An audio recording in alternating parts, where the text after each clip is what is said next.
এখন শয়তানে আমাদের কিছু মৌলবী সাহেব করে হুইসপারিং করছে, ওয়াসওয়াসা দিছে, ইউওয়াসওয়িসু ফি সুদুরিন নাস, মানুষের সিনার মধ্যে কি দেয়? ওয়াসওয়াসা দেয়। কয়, মৌলবী সাহেব তুমি ফতোয়া দাও, গণতন্ত্র হারাম, ভোট দেওয়া হারাম, ঠিক না? মৌলবী সাহেব দিছে ফতোয়া। এখন মৌলবী সাহেবের ফতোয়া ছোটে কোরআনওয়ালারা যদি 500 ভোট কম পায়, আমি বলি আসছি আজকে এক মাহফিলে যে আমি কাজী ইব্রাহিম এই মৌলবীর বিরুদ্ধে হাসরের ময়দানে মামলা দেবো ইনশাআল্লাহ। মামলা দিয়ে রাখছি এখনই। না যাই না ফতোয়া দিবা কেন? হ্যাঁ, না যাই না ফতোয়া দিবা কেন? হাদিস, আরে মিয়া কয়েক হাজার অন্তত হাদিস তো মুখস্থ থাকতে হবে। 20,000 সহি হাদিস আছে, অন্তত 4-5 হাজার তো তোমার জানা থাকতে হবে, ঠিক না? 30 পারা কোরআন তো মুখস্থ থাকতে হবে। হ্যাঁ, কয়েক যুগ শিক্ষকতা করেছো, গবেষণা করেছো, এমন তো হইতে হবে। এখন গণতন্ত্রের মধ্যে 3টা জিনিস আছে খুব ভালো, যেগুলো ইসলাম সমর্থন করে, সেটা ইসলাম জায়েজ মনে করে। আজহার বিশ্ববিদ্যালয়ের মুফতি সাহেবরা ফতোয়া দিয়েছেন, রাবেতা আলমে ইসলামীর মুফতি সাহেবরা ফতোয়া দিয়েছেন, বর্তমান যুগের অধিকাংশ ইসলামিক আইন বেত্তারা ফতোয়া দিয়েছেন। গণতন্ত্রের মধ্যে একটা ভালো জিনিস কি আছে, যে জনগণ নিজের মন মতো একজন নেতা বাছাই করতে পারে, মন মতো একজনকে ভোট দিতে পারে, সক্ষম। সেই গণতন্ত্র অবশ্যই ভালো গণতন্ত্র হবে, ফ্যাসিবাদের গণতন্ত্র না। হ্যাঁ, ওইটা কোনো ভোট, ওইটা হলো রাতের বেলায় ভোট দিছে, সবাই ঘুমাই রয়েছে, ওনারা বাক্সা চুরি করছে। রাত্রে কি গৃহস্থরা কাজ করে না চোরেরা কাজ করে? বেশিরভাগ চোরেরাই তো রাত্রে কাজ করে, ঠিক না? তো এখন গণতন্ত্রের মধ্যে একটা ভালো জিনিস কি, আপনি আপনার নেতা বাছাই করতে পারতেছেন, যারে মন চাইবে আপনি ভোট দিতে পারতেছেন, এই একটা সুন্দর জিনিস আছে। ইমাম, কোন মসজিদের ইমাম যদি মুসল্লিরা পছন্দ না করে, সেই ইমামের সেই মসজিদে নামাজ পড়ানো না জায়েজ। চাই সেটা ইমামের দোষ হোক, ইমাম খারাপ মুসল্লি ভালো, এই জন্য বনে নাই ইমামের উচিত চলে যাওয়া, অথবা ইমাম এত বেশি ভালো আর মুসল্লি এত খারাপ, এত ভালো লাগে খারাপ অ্যাডজাস্ট করে না। ইমাম সাহেব খুব ভালো, যেমন সাদ ইবনে আবি ওয়াক্কাস রাদিয়াল্লাহু তাআলা আনহু ইরাকের এক মসজিদে, কুফায় এক মসজিদে ইমাম ছিলেন, মুসল্লিরা কাউনি নামাজ পড়তে জানে না, অথচ উনি আশারায়ে মুবাশশারা 10 জন জান্নাতের সুসংবাদ প্রাপ্তদের একজন, দোয়া করলেই কবুল হয়ে যেত, মুস্তাজাবুদ দাওয়াত, এক এক বিশাল বিশাল যুদ্ধ ওনার দোয়ায় মুসলমানরা বিজয় প্রাপ্ত হতেন, এমন আল্লাহ ওয়ালা মানুষ ছিলেন। উনি নাকি নামাজ পড়াইতে জানেন, আসলে উনি নামাজ পড়াইতেন একেবারে নবী সাল্লাল্লাহু আলাইহি সাল্লামের মতো করে। আর ওরা এত লম্বা রুকু, এত লম্বা কেরাত, এত লম্বা সেজদা, এগুলি ওরা পছন্দ করতো না, এই জন্য ওনার বিরুদ্ধে লাগছে। এখানে হলো ইমাম 1 নম্বর ভালো আর মুসল্লি কি 10 নম্বর, এই জন্য বনে নাই। কিন্তু মাসলা কি, মাসলা হলো এই ইমাম সাহেব উনি ওনার মান সম্মান নিয়ে আসতে চলে যাবেন, কারণ ওনার মতো ইমাম পাওয়ার কপাল, ওনার মতো একজন মহৎ ইমাম পাওয়ার সৌভাগ্য এইসব ফালতু মুসল্লির নাই, ঠিক না? ওমর তাই করেছেন, সাদ ইবনে আবি ওয়াক্কাসকে ফেরত নিয়েছেন। তাহলে মন মতো, খিয়ারু আইম্মাতিকুমুল্লাযিনা তুহিব্বুনাহুম ওয়া ইউহিব্বুনাকুম, আল্লাহ নবী বলেন তোমাদের নেতাদের মধ্যে সবচেয়ে ভালো নেতা হলো তারা যাদেরকে তোমরা ভালোবাসো, তারাও তোমাদেরকে ভালোবাসে। ওয়াতুসাল্লুনা আলাইহিম ওয়া ইউসাল্লুনা আলাইকুম, তোমরাও তাদের প্রশংসা করো, দোয়া করো, তারাও তোমাদেরকে প্রশংসা করে দোয়া করে। মিলতে হবে, কেমন মিলতে হবে। তাহলে গণতন্ত্রে একটা জিনিস আছে যে আপনি আপনার মন মতো নেতা খুঁজে নেবেন, ইমাম খুঁজে নেবেন, এটা আল্লাহ চান। 2 নম্বর ভালো জিনিস কি আছে গণতন্ত্রে? গণতন্ত্রে ভালো জিনিস আছে, আপনি আপনার নেতাকে জবাবদিহিতার কাঠ গড়ায় আনতে সক্ষম। একটা ভোট হবে 5 বছর পরে, জেনুইন ভোট হবে, নেতা ভয় অস্থির যে চুরি করলে, গম চুরি করলে 5 বছর পরে খেদাই দিব, ঠিক না? চুরি করলেও ধরা না পড়ে লাইন করে চুরি করবে, ঠিক না? কম, তার একটা ভয় আছে, অ্যাকাউন্টেবিলিটি, তার জবাবদিহিতার, এটা ইসলাম পছন্দ করে। আজকে এক ওয়াজ এটা বলে আসছিলাম, আপনাদেরকে বলছি। হযরত ওমর খুতবা দিতে দাঁড়িয়েছেন, এক সাধারণ কাতারের মানুষ বলল, ওমর তোমার গায়ে যেই জামা, যে কাপড় দিয়ে বানিয়েছো, এইরকম এক টুকরো কাপড় তো আমিও পেয়েছি ভাগে, আমার তো একটা জামা হয় নাই, তোমার কিভাবে হলো? তুমি কি আত্মসাৎ করেছো? আব্দুল্লাহ ইবনে ওমর, ওমরের ছেলে ছিল পাশে, উনি বললেন, না না, আমি তো এক টুকরা পেয়েছি আপনার মতো। আমার বাবা যেহেতু জামা নাই, উনি অর্ধ পৃথিবীর শাসনকর্তা, ওনার একটা জামা নাই, তো আমি আমার বাবার প্রতি আমার খুব শ্রদ্ধা, আমার ভালোবাসা, আমার টুকরাটা আমি আমার বাবারে দিয়ে দিছি। এরকম নেতা চান কিনা? হ্যাঁ, মোহামেডান নেতা, মোহাম্মদী নেতা, আল্লাহু আকবার। খলিফাতুল মুসলিমিন একটা কোত্তা বানাইতে গেলে ফোলার জামার টুকরাটাও নিতে হয়েছে। আল্লাহু আকবার। কেমন নীতি আর কেমন নেতা! সুবহানাল্লাহ। তাহলে আপনি গণতন্ত্রের মধ্যে এই জিনিসটা পাবেন, আপনি নেতারে জিজ্ঞাসা করতে পারবেন, কারণ আপনি তার ভোটার, আপনি তার মুওয়াক্কিল, সে আপনার ওকিল, আপনার কাছে সে ধরা আছে, ঠিক না বেঠিক? যেটা এখন আমরা পাচ্ছি।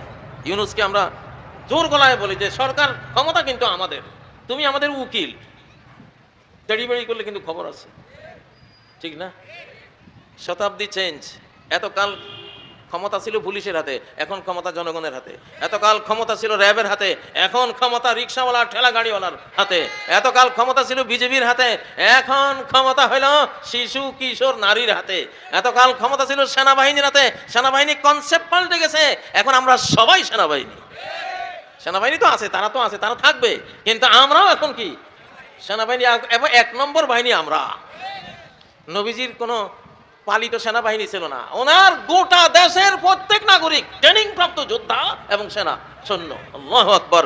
আমাদের ইন্টারিম সরকার শুরু করে দিয়েছে ট্রেনিং, আমরাও ট্রেনিং নিব ইনশাআল্লাহ। কারা কারা আল্লাহ সৈনিক হবেন?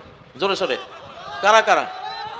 লিল্লাহে তাকবীর, লিল্লাহে তাকবীর। ওয়া ইন্না জুনদানা লাহুমুল গালিবুন। যদি কেউ আমার সৈনিক হয়, একটু ট্রেনিং যদি দেয়, আমি আল্লাহ বলছি, আমি কসম করে বলছি, আমার সৈনিকের কোনো পরাজয় নাই, আমার সৈনিকের কোনো পরাজয় নাই, সে বিজয়ী হবেই। আল্লাহু আকবার।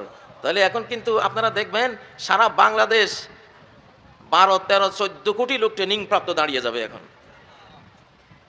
আল্লাহু আকবার। সংখ্যা শুনলেই তো ডায়রিয়া হয়ে যাইব। পার্শ্ববর্তী একটা যে চিল্লাই টিল্লায় 12 কোটি 13 কোটি সৈন্য বাংলাদেশে আছে, শুনলেই তো ভাই আরো এক একটার ক্ষমতা কি আধ্যাত্মিক, আধ্যাত্মিক এক একটা সৈনিক। ও আল্লাহু আকবার। সাদ ইবনে আবি ওয়াক্কাসের কিচ্ছা বলতেছিলাম, উনি দজলা নদী পার হবেন পারস্য সাম্রাজ্যের বাহিনীকে আক্রমণ করার জন্য।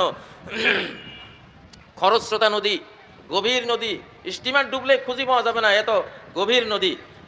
উনি বললেন, নৌকা নাই, জাহাজ নাই, তোমাদের মধ্যে ভারী কেউ আছে কিনা? সৈন্যদেরকে জিজ্ঞাসা করলেন, তোমাদের মধ্যে ভারী কেউ আছে কিনা? সৈনিকরা উত্তর দিল, না, ভারী কেউ নাই। ভারী মানে বুঝছেন নি কি? পাপি। 60,000 বাহিনী, 60,000 বাহিনীর মধ্যে পাপি একটাও নাই। আল্লাহু আকবার। সবাই পাতলা, সবাই কি হালকা। কয় তাহলে ঝাঁপ দাও। ঘোড়া, গাধা, উট, গাঁটি গোটা অস্ত্র শস্ত্র লইয়া পদ্মা নদীর মধ্যে ঝাঁপ দিছে, সেই খরস্রোতা পদ্মা, ধরেন ওই রকম। আল্লাহু আকবার। পারস্যের সৈনিকরা যখন দেখলো এটা কি বাহিনী আইতে আছে, ওরে সর্বনাশ, এটা তো মানুষ না, এটা সব জিন, পানির উপর দিয়া চলে আসতেছে, এটা কেমন কথা? সব পালাইছে, সব তুইয়া। আর সাহাবীরা যারা ক্লান্ত হয়েছেন, আল্লাহ তাআলা গভীর নদীর গভীর নিচ থেকে মাটি তুলে তার পায়ের তলায় ধরে দিয়েছেন, সে দাঁড়িয়ে আছে। আল্লাহু আকবার। নদী পার হয়ে গেল। নদী পার হওয়ার পর সেনাপতি জিজ্ঞাসা করলেন, কারো কিছু নদীতে পড়ে গেছে কিনা? একজন বলল, আমার একটা চামচ হারিয়েছে। আরেকজন বলল, একটা পেয়ালা। আর সব ঠিক আছে। তাকাই দেখে ঢেউগুলি ওই চামচ আর পেয়ালা ধাক্কাইয়া ধাক্কাইয়া কিনারের দিকে আনতে আছে। আল্লাহু আকবার, সুবহানাল্লাহ। আমাদের সাগরেও চিনে, আমাদের নদীও কি চিনে, কারণ নদীও মৌলবাদী, আমরা মৌলবাদী, ঠিক না? মুসা আলাইহিস সালাম মৌলবাদী ছিলেন, লোহিত সাগরও কি মৌলবাদী।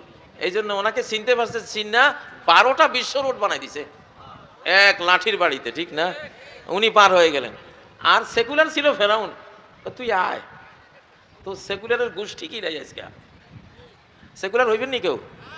সেকুলারের পক্ষে ভোট দিবেন নি কেউ? ভাই এতকাল দিছেন শয়তানের শতাব্দীতে, আল্লাহ হয়তো আপনারা ধরেন নাই, এখন ঠাট ধরি ফেলাইবে একেবারে, কোনো কোনো আর দেরি টেরি নাই, হাইপারসনিক গতিতে ধরা খাইবেন এবার। এখন কোরআনের বক্স, কিসের বক্স? কোরআনের। তাহলে গণতন্ত্রের মধ্যে নেতাকে ধরার একটা সিস্টেম আছে, নেতা নির্বাচন মনোনয়নের একটা সিস্টেম আছে, গণতন্ত্রের মধ্যে আরেকটা জিনিস আছে, জুলুম অত্যাচার রুখে দেওয়ার একটা ব্যবস্থা আছে। জনগণ দাঁড়াই গেলে, বিস্ফোরণ শুরু হলে, সাইক্লোন শুরু হলে সরকার হেলিকপ্টারে করে পালায়, ঠিক না? বাংলাদেশ আমরা লিড দিয়েছি, শ্রীলঙ্কায় পালিয়েছে, সিরিয়ায় পালিয়েছে, তারপরে আরো পালাবে ইনশাআল্লাহ। আমাদের আশপাশেও রেডি হচ্ছে, পালানোর সিস্টেম তৈরি হচ্ছে। তাহলে গণতন্ত্রের এই তিনটা গুণ তো ভালো গুণ। তো আপনি যে করলেন গণতন্ত্র হারাম, তাতে আপনি তিনটা ভালো জিনিসের হারাম করে দিলেন, ঠিক না? তিনটা ভালো সুন্দর জিনিসকে কেন হারাম করলেন? আচ্ছা, এটা ঠিক করেন নাই। শুধু গণতন্ত্রে একটা জিনিস খারাপ হবে, খুব খারাপ, সেটা কি? আপনি কোরআনওয়ালারে ভোট দেন নাই, ভোট দিচ্ছেন সেকুলারওয়ালারে। তো ভুলটা তো আপনি করছেন, এটা তো গণতন্ত্রের দোষ না, দোষ হলো আপনার। আপনি সেকুলারওয়ালারে ভোট দিচ্ছেন, সে ভোট পাইয়া নেতা হইয়া, এমপি মন্ত্রী হইয়া, আল্লাহর কোরআনরে বাদ দিয়া, বিসমিল্লাহ বাদ দিয়া, নিজের মন গড়া ওই যে শয়তান থেকে ধার নেয়া, হিন্দু বৌদ্ধ খ্রিস্টান ইত্যাদি থেকে ধার নেয়া, যা পারছে মুসলমানদের উপরে চাপাই দিছে, ঠিক না? এইটা হলো গণতন্ত্রের খারাপ। তো আমরা আলেমরা যখন গণতন্ত্রের কথা বলি, আমরা কি সেকুলারদেরকে ভোট দেওয়ার গণতন্ত্রের কথা বলি, না কোরআনওয়ালাকে ভোট দেওয়ার গণতন্ত্রের কথা বলি? অবশ্যই কোরআনওয়ালাকে। তাহলে আমাদের গণতন্ত্রের মধ্যে কোনো খারাপই নাই, কোনো খারাপই নাই। যেই সব আলেমরা নির্বাচনে দাঁড়ান, কোরআনকে নীতি হিসাবে নিয়ে যারা নির্বাচনে দাঁড়ান, রাবাতে আলেম ইসলামীর ফকিরা বলেছেন, আজহার বিশ্ববিদ্যালয়ের ফকিরা বলেছেন, সারা পৃথিবীর সমকালীন ফকিরা ফতোয়া সিদ্ধান্ত রুল দিয়েছেন যে এই ধরনের নেতাদেরকে ভোট দেয়া ওয়াজিব। ওয়াজিব মানে ফরজ। ওয়াজিব মানে কি? ফরজ। এই ফরজ কারা কারা আদায় করবেন? আল্লাহ আল্লাহ আল্লাহ, এবার খুব দরকার। আল্লাহুম্মা আমিন, আল্লাহুম্মা আমিন। 47 থেকে আল্লাহর কোরআন বেজার, আমার জন্য দেশটা নিলি, আমারে ভোট দিলি না। এইবার এমন ভোট দেয়া দিবেন, আল্লাহু আকবার, যেন অন্য বক্স সব খালি হয়ে যায়, কোরআনের বক্স সব ভরে টইটম্বুর হয়ে যায়, পরিপূর্ণ হয়ে যায় ইনশাআল্লাহ। লিল্লাহে তাকবীর, লিল্লাহে তাকবীর।